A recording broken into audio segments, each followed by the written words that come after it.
আসসালামু আলাইকুম সম্মানিত শিক্ষার্থীবৃন্দ, গেম অফ স্টাডি এর তরফ থেকে আমি আবির স্যার আপনাদের সকলকেই স্বাগতম জানাচ্ছি খুবই গুরুত্বপূর্ণ একটি ক্লাসে।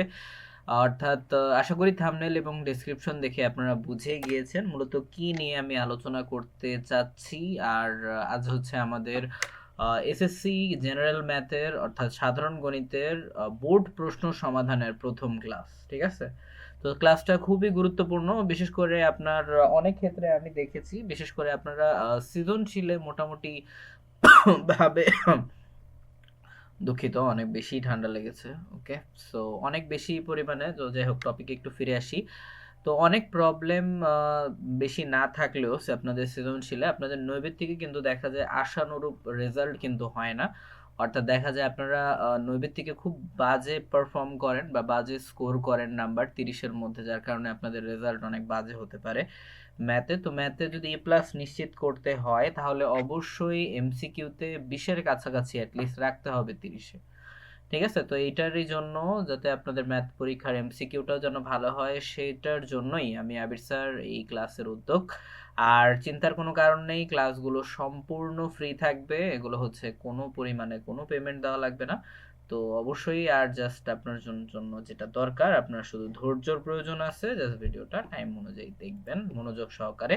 আর যদি কোনো প্রবলেম থাকে তাহলে কমেন্ট সেকশন খোলা রয়েছে, তো কমেন্ট সেকশনে জানাতে পারেন। তো প্রতিটা ক্লাসে আমি চেষ্টা করব 5টি গুরুত্বপূর্ণ বোর্ডের যে নৈবেত্তিকগুলো, যেগুলো বিগত সালে অলরেডি এসেছে, তো এগুলো নিয়ে মূলত এই আলোচনা করার। তো নর্মালি যেগুলো নিয়ে আলোচনা করবো সেগুলো মোটামুটি এক্সামে আসার মতো, ঠিক আছে? তো আপনি যেই বোর্ডেরই স্টুডেন্ট হন না কেন, আমি মোটামুটি সব বোর্ড নিয়ে আলোচনা করব। তার মানে এই না যে আমি ঢাকা বোর্ড বা রাজশাহী কুমিল্লা এগুলো নিয়ে আলোচনা করব, সকল বোর্ডের কোয়েশ্চেন নিয়েই মূলত আমি আলোচনা করব। তো আজকে এটা ফার্স্ট ক্লাস, ঠিক আছে, বোর্ড কোয়েশ্চেন সমাধানের, বা আপনি টেস্ট পেপার সলভের ক্লাসও এটা বলতে পারেন, ঠিক আছে? তার কথা না বাড়িয়ে আমরা আজকের মূল ক্লাসে কিন্তু চলে যাচ্ছি। ওকে, তো চিন্তার কোনো কারণ নেই, আমি হচ্ছে শুধু অ্যান্সারই না, অ্যান্সারটা কিভাবে হইলো এবং বাকিগুলো কেন হইলো না এগুলো সহ এক্সপ্লেনেশন সহই কিন্তু আমি বলবো। তো চিন্তার কোনো কারণ নেই। ওকে, সো আমরা প্রথম যে এমসিকিউটা সেটা দিয়ে শুরু করতেছি। ওকে, আর হ্যাঁ, আরেকটা বলে রাখি যে হ্যাঁ, এই ভিডিওর স্পন্সর হচ্ছে এই যে Gurukul academic and admission coaching. তাদের অফলাইনে দুইটাই শাখা রয়েছে, আর চাইলে হেল্পলাইনেও যোগাযোগ করতে পারেন, ঠিক আছে? ওকে, বিশেষ করে আপনি যদি ক্লাস 9-এর স্টুডেন্ট হয়ে থাকেন, বা হচ্ছে অন্যান্য ক্লাসেরও হচ্ছে যদি হয়ে থাকেন তাহলে হবে, বা আপনি যদি 8 শেষ করে থাকেন বা 9-এ উঠবেন এরকমও যদি হয় তাহলেও হচ্ছে কি আপনার জন্য অনেক বেশি গুরুত্বপূর্ণ হবে আশা করি। আচ্ছা, ওকে, আর অনলাইনের জন্য যদি কেউ হচ্ছে যোগাযোগ করতে চান তাহলে স্ক্রিনে নাম্বার দেওয়াই রয়েছে, তো হোয়াটসঅ্যাপে যোগাযোগ করলেই হবে। আচ্ছা, তো আমরা শুরু করতেছি আজ আমাদের মূল ক্লাস। ওকে, সো প্রথমেই আমরা দেখতেছি, এটা হচ্ছে আমরা দেখেই বুঝতে পারতেছি এটা হচ্ছে অধ্যায় 9-এর একটা কোয়েশ্চেন। আচ্ছা, 9.1 9.2 মোটামুটি এই দুইটা মিলিয়ে। আচ্ছা, তো এখানে বলা হচ্ছে যে প্রশ্নটা আমি একটু পড়তেছি, যেটা এসেছিল ঢাকা বোর্ড 23 সালে। ওকে, আচ্ছা, খুবই গুরুত্বপূর্ণ কোয়েশ্চেন। আচ্ছা, আমরা একটু দেখি। তো বলা যাচ্ছে যে ফার্স্টের কোয়েশ্চেনটা সাইন সাইন তারপর হচ্ছে ইনটু রয়েছে। Okay, sine into 60 degree minus theta equal to যদি হাফ হয়, অর্থাৎ 1/2 যদি হয়, তাহলে টেন থিটা এর মান কত? এই টাইপের ম্যাথ অনেক আপনারা পাবেন, তো হচ্ছে কয়েকটা সলভ করতে পারলে আশা করি এই টাইপের যেভাবেই আসুক না কেন আপনি সলভ করতে পারবেন, ঠিক আছে? আচ্ছা, তো এটার অ্যান্সারটা কি হইতে পারে? তো মোটামুটি যারা জানেন তারা হচ্ছে একটু ভিডিওটা পজ করে হচ্ছে মনে মনে চিন্তা করে নেন অ্যান্সারটা। তো দেখা যাক আপনাদের অ্যান্সারের সাথে মিলে কিনা। ওকে, সো আমরা হচ্ছে অ্যান্সারে যাচ্ছি। হ্যাঁ, এটার অর্থাৎ এটার অ্যান্সারটা কি হইতে পারে, আসেন আমরা 1 নম্বরের অ্যান্সারটা একটু দেখি। আচ্ছা, অ্যান্সার ইয়েটা একটু লেখাটা একটু ঘোলা আসছে, ঠিক আছে? যদিও পিডিএফ এর এইটা ভালো আসেনি, বাট হ্যাঁ, তারপরেও চিন্তার কোনো কারণ নেই, মোটামুটি আশা করি বুঝতে পারতেছেন। হ্যাঁ, তাও আপনাদের ভিডিওর রেজুলেশন যেটা আছে ওটা 720 করে দিয়েন, 720p, তাহলে আশা করি এটা আরো ক্লিয়ার আসবে। হ্যাঁ, তাহলে বুঝতে একটু সুবিধা হবে। আচ্ছা, তো এই হচ্ছে আমাদের কোয়েশ্চেন। তো আমরা দেখি অ্যান্সারটা কিভাবে হবে। তো সিম্পল ভাবে আমাদের এই রাশিটা আগে ভাঙাতে হবে, ঠিক আছে? এই রাশিটা ভাঙাতে হবে কারণ আমাদের মান চাইছে কিসের? এই টেন থিটার মান চাইছে, ঠিক আছে? তার মানে অবশ্যই আমাদের এইটুকু যে রাশিটা আছে, অর্থাৎ এই সাইন থেকে শুরু করে এই হাফ পর্যন্ত যতটুকু রাশি আছে, এতটুকু আমাদের আগে কি করতে হবে, বের করে নিতে হবে। ঠিক আছে, কেন বের করব, কারণ আমাদের এখানে দেখেন এই যে ভালোভাবে যে থিটার মান যেটা সেটা কিন্তু আমাদের দেওয়া নেই। তো থিটার মান যদি আমরা বের করতে পারি তাহলে কি আমরা টেন থিটার মানটা খুব ইজি ভাবে বের করতে পারবো। ঠিক আছে, অর্থাৎ টেন মানে আর কি থিটার মানটা আমাদের কত ডিগ্রি সেটা আমাদের লাগবে। ঠিক আছে, ওকে, যখনই দেখবেন এই টাইপের মানে গুণ আকারে কোনো রাশি রয়েছে, থিটা রয়েছে বা এ রয়েছে বা যেটাই থাকুক না কেন, ঠিক সেম ভাবে এখন এ থাকলে এখানে অবশ্যই টেন এ থাকবে, এখন পি থাকলে টেন পি থাকতে পারে, অর্থাৎ নর্মাল ভাবে আপনাকে সিম্পল ভাবে মানটা আগে বের করে নিতে হবে। ওকে, তো মানটা বের করবেন কিভাবে, তো সিম্পল ভাবে সাইন এরপর 60 ডিগ্রি মাইনাস থিটা যে অবস্থায় আছে সে অবস্থায় রেখেছি। তো 1/2 এটা হচ্ছে আমাদের প্রশ্ন, এটা তো আশা করি বোঝানোর কিছু নাই। দেন এখন আমরা চাইলে একটা কাজ করতে পারি যে সাইন এই পাশে আর কোনো চেঞ্জ করি নেই আমরা, বাট হ্যাঁ আমরা 9.2-তে অবশ্যই একটা সূত্র পড়েছিলাম, সেটা হচ্ছে হাফের মানটা কত, অর্থাৎ সাইনের হাফের মান অবশ্যই হচ্ছে কি, অবশ্যই 30 ডিগ্রি। ঠিক আছে, অর্থাৎ সাইন 30 ডিগ্রি এর মান হচ্ছে কত, হাফ বা হচ্ছে 1/2, তাই না? ওকে, তো সাইন 30 ডিগ্রি লিখতে পারি এই হাফের পরিবর্তে। ওকে, সো আশা করি এই লাইনটা ক্লিয়ার, এই লাইনটা জাস্ট আমরা মান বসিয়েছি হাফের। হ্যাঁ, আচ্ছা, তো এইবার জাস্ট আমরা যে কাজটা করব সেটা হচ্ছে এখন যদি সাইনকে যদি আমরা অপোজিটে নিয়ে যাই তাহলে এই সাইন এবং এই সাইন দুইটাই হচ্ছে কি যায়, কাটাকাটি চলে যায়। তো এই লাইনটা আমি আর করিনি, স্কিপ করেছি এই লাইনটা, তাহলে আপনিও স্কিপ করতে পারেন, ঠিক আছে, আর করলেও সমস্যা নেই। আর দেন আমাদের ভিতরে যা ছিল অর্থাৎ 60 ডিগ্রি মাইনাস থিটা, এই যে 60 ডিগ্রি মাইনাস থিটা এর পাশেই কিন্তু রেখেছি। ওকে, সো এখন চাইলে হচ্ছে আপনি একটা কাজ করতে পারেন, এই যে 60 ডিগ্রিকে সামনেও লিখতে পারেন, তাও সমস্যা নেই, বাট হ্যাঁ আমি হচ্ছে একটু নর্মাল ভাবে করার চেষ্টা করেছি, কারণ এভাবে যদি নিয়ে আসি তাহলে দেখেন 60 ডিগ্রি প্লাস অবস্থায় আছে যাতে বুঝতে সুবিধা হয় সবার, এই জন্যই আমি এভাবে করেছি। তো সিম্পল ভাবে 60 ডিগ্রিকে আমি যদি ওই পাশে যদি নিয়ে যাই, এখানে কিন্তু মাইনাস থিটা কিন্তু রয়েছে। ওকে, সো মাইনাস থিটা অবস্থায় রাখলাম, আর দেন ওই পাশে হচ্ছে কি প্লাস 30 ডিগ্রি অলরেডি ছিল প্লাস অবস্থায়, আর প্লাস 60 ডিগ্রি যদি ওই অপোজিট ডিরেকশনে চলে যায় তাহলে অবশ্যই সেটা মাইনাস হয়ে যাবে। তো আমাদের এখানে থাকতেছে কি, আমাদের এখানে নর্মাল ভাবে কিন্তু মাইনাস থিটা আর হচ্ছে কি -30 ডিগ্রি কিন্তু আসে, কারণ এখানে হচ্ছে কি -60 ডিগ্রি আছে, রাইট? ওকে, তো এখন জাস্ট আমরা কি করব, আমরা তো জানি এটা সিম্পল ভাবে যে নরমালি ত্রিকোণমিতির বিশেষ করে যারা সৃজনশীল করেছেন তারা মোটামুটি এই নিয়মটা ভালোভাবেই জানেন, বা এই টাইপের ম্যাথ অনেক করেছেন যে নর্মাল ভাবে দুইটা যখন অ্যান্সার হয় উৎপাদকে বিশ্লেষণ টাইপের, তখন হচ্ছে আমরা কি করতে পারি না, মাইনাস যে মানটা আছে সেটা কিন্তু কখনোই কি করতে পারি না, নিতে পারি না, রাইট? ওকে, তো এখানেও আমরা কি করব, মাইনাসটা তুলে দেব দুই পাশের মাইনাসটা, অর্থাৎ -30 মানে মাইনাস থিটা থাকে আর ওই পাশেও কি -30 ডিগ্রি থাকে, এটার মাইনাসটা তুলবেন কিভাবে, সিম্পল ভাবে আপনি উভয় পক্ষকে -1 দ্বারা হচ্ছে কি করবেন, -1 দ্বারা গুণ করবেন, তাহলে -1 দ্বারা গুণ করলে কি হবে, এই মাইনাসটা এখানে কি প্লাস থিটা হয়ে যাবে, আর এই 30 ডিগ্রিটাও কি হয়ে যাবে, মাইনাসের পরিবর্তে প্লাস হয়ে যাবে। ওকে, আর একের সাথে কোনো সংখ্যা যদি গুণ দেওয়া হয় যেই সংখ্যাই হোক না কেন, তাহলে সেটা সেই অবস্থায় কিন্তু কি থাকে। ওকে, সো আশা করি বিষয়টা ক্লিয়ার সবার। তো আচ্ছা, তো বিষয়টা ভালোভাবে বুঝতে পেরেছেন।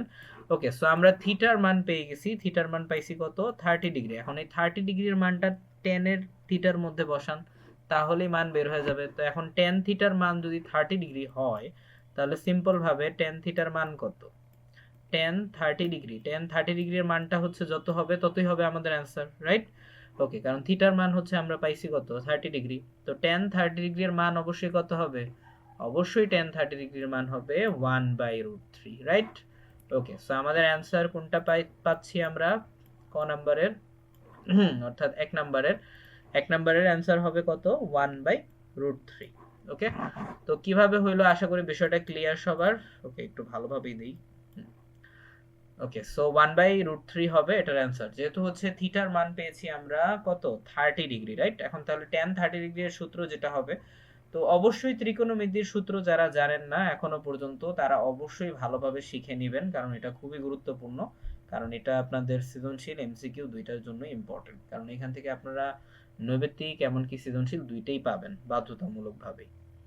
আচ্ছা, তো এবার আসি আমরা 2 নাম্বার এমসিকিউতে, দেখি এই টাইপের কিভাবে আপনারা সলভ করবেন এই টাইপের এমসিকিউ গুলো। তো এটা একটু ট্রিকি হইতে পারে, তবে হ্যাঁ এই টাইপের ম্যাথগুলো মোটামুটি যদি করে ফেলেন তাহলে আশা করি সমস্যা হবে না। আচ্ছা, এখানে জাস্ট আমার একটা টাইপিং এ মিস্টেক হয়েছে, ঠিক আছে, তো আমরা একটু নিয়ে আসি। হ্যাঁ, আচ্ছা, তো মোটামুটি আমি একটু প্রশ্নটা পড়ি। এখানে একটা মানে সংখ্যা থাকবে, ঠিক আছে, মানে ত্রিভুজের ক্ষেত্রফলের একটা সংখ্যা আছে। আচ্ছা, যদিও আমি টাইপিং এ মিস্টেক করে ফেলেছি, আমি খুবই দুঃখিত এটার জন্য। তো বলা হচ্ছে যে একটি সমবাহু ত্রিভুজের ক্ষেত্রফল, আচ্ছা, একটা বর্গ কিলোমিটার এখানে একটা থাকবে, ঠিক আছে। ওকে, তো আমরা এটা অ্যান্সারের থেকে দেখে নিব, চিন্তার কারণ নেই। বর্গ মিটার যদি হয় তাহলে এর পরিসীমাটা কত? ওকে, সো আমরা এটা একটু দেখি। ক্ষেত্রফল হচ্ছে, বলা হচ্ছে এই যে 12√3। ওকে, তো এখানে থাকবে কত? 12√3 থাকবে। হ্যাঁ, অর্থাৎ একটা সমবাহু ত্রিভুজ মোটামুটি আমরা সকলেই জানি, যারা জানেন না তাদের ক্ষেত্রে বলে দিই। সমবাহু ত্রিভুজের প্রতিটি বাহুই কি থাকে? পরস্পর সমান থাকে, অর্থাৎ একটার মান যতটুকু থাকবে, যত ডিগ্রি থাকবে, আরেকটার মানও তত ডিগ্রি, পরেরটার মানও কি সেম ডিগ্রি থাকবে। ওকে, তো আশা করি এই বিষয়টা, আশা করি সমবাহুর বিষয়টা ক্লিয়ার। তো এবারে জাস্ট বলছে কি তার ক্ষেত্রফলটা দেওয়াই আছে, জাস্ট হচ্ছে কি আমাদের পরিসীমাটা বের করতে হবে। ওকে, আচ্ছা, দেখি আমরা পরিসীমাটা কিভাবে বের করতে পারি। সিম্পল ভাবে আমরা সমবাহু ত্রিভুজের ক্ষেত্রফল নির্ণয়ের একটা সূত্র রয়েছে। এই যে আমরা হচ্ছে ফার্স্টে এই সূত্রটা লিখে ফেলেছি। তো এই সূত্রটা অবশ্যই মুখস্থ করে ফেলবেন আপনারা, ঠিক আছে। যাদের যাদের মুখস্থ নাই তাদের অবশ্যই হচ্ছে উচিত, কারণ পরিমিতি থেকে আপনার 2-3টা এমসিকিউ অ্যাটলিস্ট পাবেন আপনি, ঠিক আছে। আপনি যেই বোর্ডেরই হন না কেন, পরিমিতি থেকে অ্যাটলিস্ট যদি আপনি সৃজনশীল অ্যান্সার নাও করেন, বাট একটু বেসিক কিন্তু আপনার জানা থাকতে হবে। তা না হলে কিন্তু আপনি কিছু নৈর্ব্যক্তিক কিন্তু আপনাকে ছেড়ে আসতে হবে, বা মানে কি বলে উল্টাপাল্টা দাগাই দিতে হবে, বা দেখে দিতে পারেন, ঠিক আছে, বাট শিওর ভাবে দাগাতে পারবেন না, আসলে স্বাভাবিক। আচ্ছা, তো এই সূত্রটা অবশ্যই মনে রাখবেন, যখনই বলবে সমবাহু ত্রিভুজের ক্ষেত্রফল, সমবাহু ত্রিভুজ নির্ণয়ের ক্ষেত্রফলের সূত্রটা হচ্ছে এটাই, অর্থাৎ √3/4 আর হচ্ছে কি এ স্কোয়ার। এ স্কোয়ার দ্বারা বোঝানো হচ্ছে যে বাহুর যে দৈর্ঘ্য এটাকে স্কোয়ার করতে হবে, অর্থাৎ সবগুলো রাশি গুণ অবস্থায় থাকবে আর কি। √3/4 ভাগ এবং হচ্ছে কি গুণ এ স্কোয়ার, এই আর কি।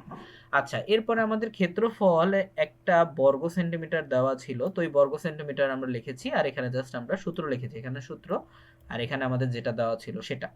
ওকে, এইবার আমরা যে কাজটা করব, সিম্পল ভাবে আমরা দেখতেই পাইতেছি রাশিটা অপর সাইডে হচ্ছে কি ভাগ অবস্থায় থাকে, ভাগ অবস্থায় রয়েছে এই পাশে। তো তার মানে যদি আমরা এটাকে উল্টায়া দিই, অর্থাৎ হচ্ছে আমরা যদি অপোজিট সাইডে নিই, তাহলে এটা অবশ্যই কি হয়ে যাবে? রাশিটা উল্টায় যাবে, অর্থাৎ √3 চলে যাবে নিচে আর 4 চলে যাবে কোথায়? উপরে। ঠিক সেম ভাবে পরবর্তী লাইনে আমরা এনেছি। দেন √3 কাটা যায়, তাহলে আমাদের থাকে কত? 4×12 = 48, গুণ করলে 48 আসে। এখন 48কে এভাবে কিন্তু লেখা যাবে না, ঠিক আছে, কারণ যেহেতু আমাদের অ্যান্সারটা আমরা দেখতেই পাচ্ছি যে রুট অবস্থায় আছে, তার মানে অবশ্যই অ্যান্সারটাকেও আমাদের রুট অবস্থায় কিন্তু রাখতে হবে, ঠিক আছে। তো 48 মিটার কিন্তু হবে না, কারণ স্কোয়ার কিন্তু আমরা এখানে রাখতে পারবো না, এই স্কোয়ার, ঠিক আছে। তো স্কোয়ারটা অপোজিট সাইডে চলে গেলে অবশ্যই কি হয়ে যাবে? রুট হয়ে যাবে, ঠিক আছে।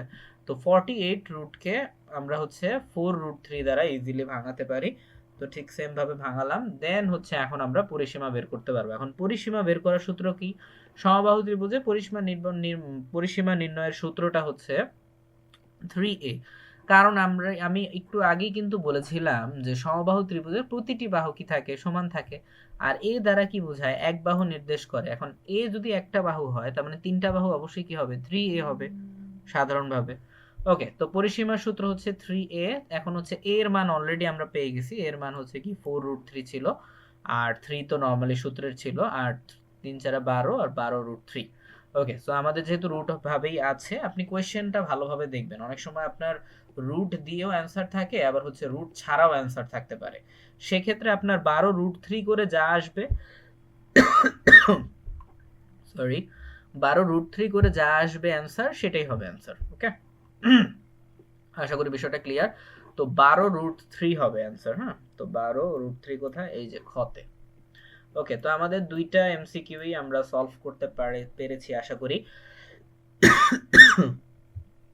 এবার 3 নাম্বারটা একটু দেখি।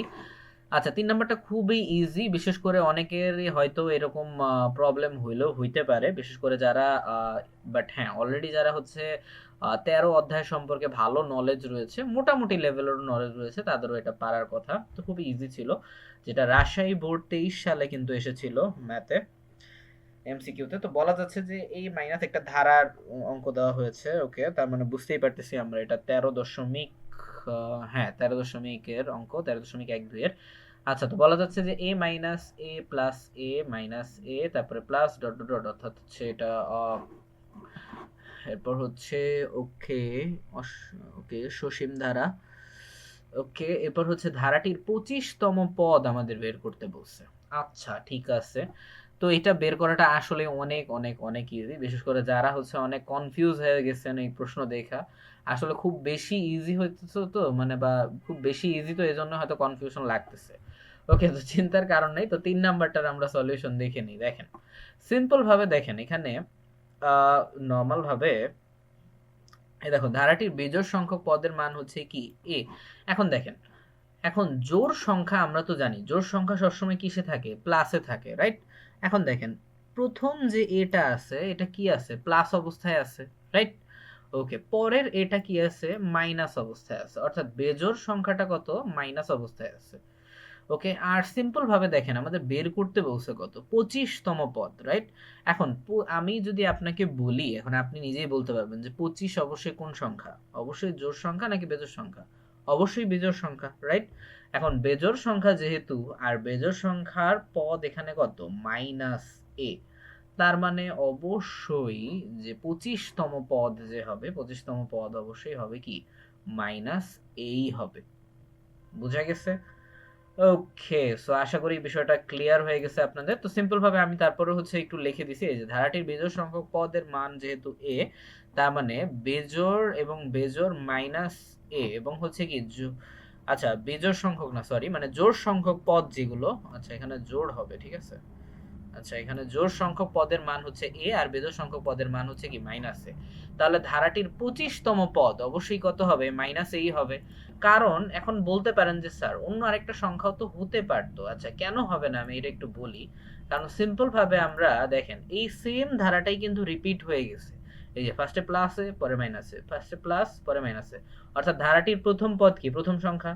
তো এক, প্রথম সংখ্যা, দ্বিতীয় সংখ্যা, তৃতীয় সংখ্যা, চতুর্থ সংখ্যা, ঠিক ঠিক সেম ভাবেই তো আসবে, তাই না? তো 25তম পদ অবশ্যই কি হবে, 25 যেহেতু হচ্ছে কি বেজোড় সংখ্যা, তার মানে কি মাইনাস এই হবে। এখন এখানে যদি 24 বলতো তাহলে কি এই এটা হচ্ছে শুধু এ হচ্ছে, তাহলে শুধু এ অ্যান্সার হইতো। বোঝা গেছে? তো অনেক সময় অনেক ইজি টাইপের ম্যাথও কিন্তু থাকতে পারে, যদিও এটা খুবই বেশি ইজি ছিল। বাট জানি না তারপরে হচ্ছে কারো কারো সমস্যা হইছে কি হয়নি। বাট আমরা অনেক সময় দেখা যায় এত কঠিন কঠিন ম্যাথ করতে করতে খুব ইজি গুলো আমরা অনেক ভুল করে দিয়ে আসি, তো যার কারণে আমার এই টাইপের একটা ম্যাথ দেওয়া, ঠিক আছে? কারণ নরমালি ধারার ম্যাথ যেটাই আসুক না কেন ম্যাক্সিমামে আপনারা পারেন, ঠিক আছে, সৃজনশীল নৈর্ব্যক্তিক যেটাই হোক না কেন। ওকে, তো এটা নিয়ে আশা করি সমস্যা হবে না। বাট হ্যাঁ, খুব ইজি যেগুলো বা একটু ক্রিটিক্যাল যেগুলো, যেগুলো আপনাদের ভুল করার সম্ভাবনা আছে, সেগুলোই আমি দেখানোর চেষ্টা করব। আচ্ছা, এবার 4 নাম্বার যে এমসিকিউটা সেখানে যাচ্ছি। তো 4 নাম্বারে বলা যাচ্ছে যে এই যে কি বলা হচ্ছে, বলা হচ্ছে যে একটি বৃত্তের পরিধি ও ব্যাসের অনুপাত কত। ওকে, এটা অনেক বোর্ডে কিন্তু আসছে, ঠিক আছে। ইভেন হচ্ছে আমি 24 বোর্ডে মনে হয় দেখছিলাম একবার এসেছিল। আচ্ছা, এটা খুবই ইম্পর্টেন্ট একটা কোয়েশ্চেন। বলা যাচ্ছে যে একটি বৃত্তের পরিধি এবং ব্যাসের অনুপাতটা কত। আচ্ছা, এটা জানতে হইলে অবশ্যই অবশ্যই আপনাকে হচ্ছে বৃত্তের ব্যাস এবং পরিধি সম্পর্কে ভালো মতো আইডিয়া থাকতে হবে, তা না হলে কিন্তু আপনি পারবেন না, ঠিক আছে। আচ্ছা, তো 4-এর সমাধানটা আমরা একটু দেখে নিই। তো 4-এর সমাধানটা কি হতে পারে, নর্মাল ভাবে আমরা জানি কি ব্যাসার্ধ আমরা হচ্ছে কি আর দ্বারাই প্রকাশ করা হয় সিম্পল ভাবে। এটা মোটামুটি যারা পরিমিতি করেছেন বা হচ্ছে বৃত্ত রিলেটেড সম্পাদ্য উপপাদ্য করেছেন তারাও এই টাইপের ম্যাথ করেছেন হয়তো। ওকে, অনেকেই হয়তো এটা জানবেন, স্বাভাবিক। ব্যাসার্ধ হচ্ছে আর দ্বারা প্রকাশ করা হয়, তাহলে ব্যাস অবশ্যই কি হবে, ব্যাস আমরা জানি সবসময় কি হয়, ব্যাসার্ধর আরো হচ্ছে কি দ্বিগুণ হয়, তাই না? সিম্পল ভাবে ওকে, তো দ্বিগুণ হয়, তো সিম্পল ভাবে ব্যাসার্ধ যতটুকু হবে ওটার সাথে 2 গুণ করলেই আমরা হচ্ছে কি পেয়ে যাব, ব্যাস পেয়ে যাব, রাইট? আচ্ছা, কারণ আর সিম্পল ভাবে আরেক ভাবে বলতে গেলে ব্যাস সবসময় কি হয়, মানে ব্যাসার্ধ সবসময় কি ব্যাসের অর্ধেক হয়, ঠিক আছে। এজন্যই ব্যাসার্ধ বলা হচ্ছে, ঠিক আছে, মানে ব্যাসের অর্ধেক। আচ্ছা, এবার আসি পরিধির ব্যাপারে। পরিধির সূত্র আমরা জানি কি 2 পাই আর, রাইট? আর ব্যাসের সূত্র হচ্ছে কি, ব্যাসের সূত্র হচ্ছে 2r। ওকে, কারণ যেহেতু আমাদের এখানে কোনো সংখ্যা বা এই সেই কিছুই নাই, এখানে জাস্ট বলছে কি পরিধি এবং ব্যাসার্ধের, মানে সরি ব্যাসের অনুপাত নির্ণয় করতে। তো সিম্পল ভাবে এখন আমরা ব্যাসের যে নরমাল বিষয়গুলো সেগুলো মোটামুটি জানলেই হবে। তো পরিধির সূত্র এটা আর ব্যাসের সূত্র হচ্ছে কি এটা। ওকে, তো এবার পরিধি এবং ব্যাসের অনুপাত তাহলে কি হইতে পারে? তো পরিধি যেহেতু আমাদের ফার্স্টে বলেছে, তো ফার্স্টে পরিধির সূত্রটা লিখলাম। তো পরিধির সূত্রটা কি 2 পাই আর, এটা আশা করি সকলেরই মুখস্থ আছে, এটা সকলেরই ইজি ভাবে মুখস্থ থাকার কথা। আর ব্যাসের যে সূত্র সেটা হচ্ছে কি 2 আর। এইবার দেখেন একটা বিষয় যেটা খুবই ইন্টারেস্টিং, এখন ক্যালকুলেশনটা কিভাবে হবে। এখন যেহেতু এখানে অনুপাত রয়েছে, আমি গত কিছু এমসিকিউ ক্লাসগুলোতেই বলেছিলাম, বিশেষ করে যাদের অধ্যায় ভিত্তিক এমসিকিউ ক্লাস যেগুলো আমাদের রয়েছে সেগুলো আমার রয়েছে, তো সেগুলোর মধ্যে কিন্তু আমি বলে দিয়েছিলাম যে অনুপাত মানে বলতে আপনার ভাগ বোঝায়। ঠিক আছে, অনুপাত মানে হচ্ছে কি ভাগ। ওকে, ভাগ হচ্ছে বা রেশিও যেটাই বলেন না কেন, তো ভাগই বোঝায়। তো সিম্পল ভাবে দেখেন, দুই যেহেতু হচ্ছে কি এই সাইডে রয়েছে, তো সিম্পল ভাবে দুইকে যদি আমি অপোজিটে নিয়ে যাই, তাহলে ভাগ অবস্থায় কি হয়ে যাবে, দুই এবং আর দুইটাই কিন্তু কি হয়ে যায়, কাটাকাটি চলে যায়, রাইট। এখন এই টু এবং এই আরও কাটাকাটি চলে যায়, আবার এই টু এই আরও কি হয়ে যায়, কাটাকাটি চলে যায়। ওকে, তো তার মানে অবশিষ্ট থাকে কি, এই পাশে শুধু পাই অবশিষ্ট থাকে। আর ভাগের বেলায় আমরা জানি সবকিছু যদি কোনো রাশি অবশিষ্ট না থাকে তাহলে হচ্ছে কি অবশিষ্ট থাকে, এক অবশিষ্ট থাকে, রাইট। তো অনুপাতটা অবশ্যই হবে কি পাই অনুপাত আর। তো পাই অনুপাত আর কোথায় আছে, ক তে আছে। ওকে, তো এই যে ক হবে আমাদের অ্যান্সার, পাই অনুপাত আর। বোঝা গেছে? ওকে, পাই অনুপাত, ও আচ্ছা সরি সরি সরি, পাই অনুপাত 1 হবে তো। আচ্ছা পাই অনুপাত 1, পাই অনুপাত 1, আচ্ছা ওহো, আচ্ছা এখানে 1 হবে, সরি সরি সরি, আচ্ছা এটা একটু লিখতে ভুল হয়ে গেছে, হ্যাঁ। আচ্ছা, তো অপশনগুলো একটু খেয়াল রাখবেন আপনারা, হ্যাঁ। ওকে, আশা করি পরীক্ষার সময় তো প্রবলেম হবে না। আচ্ছা, এবার আসি হচ্ছে 5 নাম্বারে। ঠিক আছে, 5 নাম্বারটা এটা আমার কাছে অনেক গুরুত্বপূর্ণ মনে হয়েছে। ওকে, সো বলা হচ্ছে যে নিচের চিত্রটি লক্ষ্য করো এবং উত্তর দাও। তো এটা এসেছিল রাজশাহী বোর্ড 23-এ। ওকে, তো আমরা দেখি কি হইতে পারে। তো আমাদের ইনফরমেশনটা একটা চিত্র দেওয়া রয়েছে। ওকে, আচ্ছা দেখি, বৃত্তর চ্যাপ্টার থেকে এসেছে এটা। আর বলা হচ্ছে যে চিত্রে ও বৃত্তের কেন্দ্র এবং হচ্ছে কি কোণ P M N equal to 40 degree যদি হয়, তাহলে কোন পি ও এন হচ্ছে এর মানটা চাইছে আমাদের। ওকে, তার মানে হচ্ছে আমাদের পি এম এন যেটা, অর্থাৎ এই যে পি এম আর এন যেটা, এটার মান কিন্তু আমাদের দেওয়া রয়েছে। ওকে, পি এম এন বলতে এই যে এম বিন্দুটার কথা, সরি মানে এম কোণটা কিন্তু মান দেওয়া রয়েছে কত, এই 40 ডিগ্রি, রাইট। ওকে, কারণ আমরা জানি কি কোণের ক্ষেত্রে মাঝে যেটা থাকে সেটি কোণটাই কি ইন্ডিকেট করে, তাই না। আচ্ছা, ঠিক সেম ভাবে আমাদের চাইছে কি ঠিক সেম ভাবে আমাদের চাওয়া হয়েছে কি কোন পি ও এন। এখন ও যেহেতু মাঝে রয়েছে, তার মানে কি আমাদের ও কোনটা কত, ঠিক সেম এটাই চাইছে, তাই না। ওকে, তো আমরা দেখি কিভাবে সলভ করা যেতে পারে এটা। তো আমরা 5 নাম্বারে আসি। তো 5 নাম্বারে আসার পর ওকে, সো আমরা একটু দেখে নেই। তো 5 নাম্বারে হচ্ছে আমাদের চিত্র। তো ওকে, সো আমরা দেখতেছি একটু। তো যেহেতু আপনার এই যে পি ও এন যেটা আছে, অর্থাৎ এই যে পি ও এন যেটা, ওকে, এটা সলভ করতে হলে খুব ইজি ভাবে একটা শর্ত মনে রাখতে হবে। সেই শর্তটা হচ্ছে, এখন সিম্পল ভাবে আমরা জানি যে নরমাল ভাবে যে বৃত্তের একই চাপের উপর দণ্ডায়মান হচ্ছে কি কেন্দ্রস্থ কোণ বৃত্তস্থ কোণের সবসময় কি হবে, দ্বিগুণ হবে। ঠিক আছে, এখন বৃত্তস্থ কোণ কোনটা এবং কেন্দ্রস্থ কোণ কোনটা এটা একটু ভালোভাবে বোঝা উচিত। যারা বোঝেন না তারা একটু ভালোভাবে খেয়াল করেন। এখানে বলতেছে কি কোণ পি এম এন, এটা বলতেছে, হ্যাঁ। আচ্ছা, এখন আমরা বৃত্তস্থ কোণ কোনটা বলবো। বৃত্তস্থ কোণ হচ্ছে সিম্পল ভাবে বৃত্তের পরিধি থেকে যে কোণগুলো উৎপন্ন হয়। এখন পরিধি তো সিম্পল ভাবে আমরা জানি কোনটা, পরিধি হচ্ছে কি এই যে বৃত্তের যে সার্কেল, সেটা কি হচ্ছে কি বৃত্তের পরিধি, রাইট। ওকে, তো এইবার এখন এই পরিধি থেকে নর্মাল ভাবে কোন কোন কোণগুলো আসতেছে দেখি আমরা। তো এই দেখেন ফার্স্টেই যে কোণটা বলেছে, অর্থাৎ পিএমএন, পিএমএন এখানে এম এ যদি কোণ উৎপন্ন হয় পিএমএন, তার মানে হচ্ছে কি এটা একটা কি বৃত্তস্থ কোণ, কারণ কি বৃত্তের পরিধির সাথে লাগতেছে এই কোণটা, রাইট। অর্থাৎ পরিধি স্পর্শ করতেছে, এই যে এখানেও স্পর্শ করতেছে, এখানেও স্পর্শ করতেছে। দেন আমরা যদি এখানেও হচ্ছে কি আরেকটা কোণ যদি আনি, তাহলে কি, তাহলে আমরা হচ্ছে এই যে ওপিএন, এটা হচ্ছে কি একটা বৃত্তস্থ কোণ হইতো। দেন এই পাশ থেকেও আমরা চাইলে কি একটা কোণ উৎপন্ন করতে পারতাম। দেন এখানে হচ্ছে কি পি কিউ, যদি আমরা এখানে কোনো নাম দেই, তাহলে হচ্ছে কি ও কিউ পি হইতে পারতো। ঠিক আছে, ওকে। তো ঠিক সেম ভাবে হচ্ছে কি আমরা কোণ কিন্তু উৎপন্ন করতে পারি। তবে হ্যাঁ, মূল যে বিষয়টা সেটা হচ্ছে বৃত্তের পরিধি থেকে যদি দেখেন কোনো কোণ উৎপন্ন হয়েছে, সিম্পল ভাবে সেটা কি হয়ে যাবে, বৃত্তস্থ কোণ হয়ে যাবে। ঠিক আছে। আর কেন্দ্র বলতে কি বোঝায়? কেন্দ্র বলতে অবশ্যই কি বোঝায়, বৃত্তের মাঝখান, রাইট? এখন মাঝখানে কে আছে, ও আছে, রাইট? ওকে, অর্থাৎ ও বিন্দু যেখানে সেটা হচ্ছে কি মাঝখান নর্মাল ভাবে, তাই না? আর বৃত্তের কেন্দ্র হচ্ছে এই যে এটা মাঝখান বরাবর। আচ্ছা, তো মাঝখানটা কত সেটা চেয়েছি। একটু আগে কি বললাম যে বৃত্তস্থ কোণ যত হবে কেন্দ্রস্থ কোণ তার চাইতে কি হবে, দ্বিগুণ হবে। তো এটা এখন আপনারাই পারবেন ভালোভাবে দেখেন, তাহলে এটার মান কত হইতে পারে। এখন যদি আমি অলরেডি বলেছি যে যদি কি হয়, যদি বৃত্তস্থ কোণ যা হবে কেন্দ্রস্থ কোণ তার চাইতে কি হবে, দ্বিগুণ হবে। এখন যদি বৃত্তস্থ কোণ যদি 40 ডিগ্রি যদি হয় তাহলে অবশ্যই কি হবে, অবশ্যই কেন্দ্রস্থ কোণ কি হবে তার চাইতে দ্বিগুণ, অর্থাৎ 40 গুণ 2। এখন 40 থেকে যদি 2 আমরা যদি গুণ করি তাহলে আমাদের কত আসে, 40 দুগুণে 80, রাইট? বা আপনি এভাবেও করতে পারেন যে যেই পরিমাণ মান আপনার বৃত্তস্থ কোণ থেকে পাবেন ঠিক সেম পরিমাণই আপনি চাইলে যোগ করে দিতে পারেন, অর্থাৎ 40 এর সাথে আরো 40 যোগও করে দিতে পারেন। সেক্ষেত্রেও আপনার ওই অ্যান্সার চলে আসবে। তো অ্যান্সার কত আসে, অ্যান্সার আসে 40 দুগুণে 80, বা 40 আর 40 দুইটা যদি যোগও করেন তাহলেও আসবে কত, 80 আসবে। তো অ্যান্সার আসবে 80।